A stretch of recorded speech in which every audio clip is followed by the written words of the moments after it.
We are now a community of 28. We're very different, and we have very different history, and yet we are successful in growing and creating jobs and innovating and mastering the most tricky things that you can think of. And I think that instead of always being defensive, see, we are united against enemies, saying we are also united because of what we can do.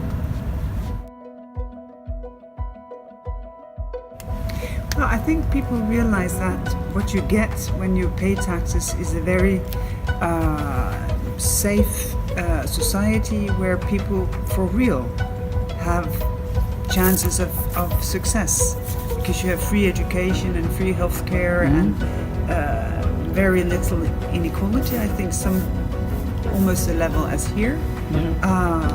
So it is part of a contract that you have as a citizen with your society.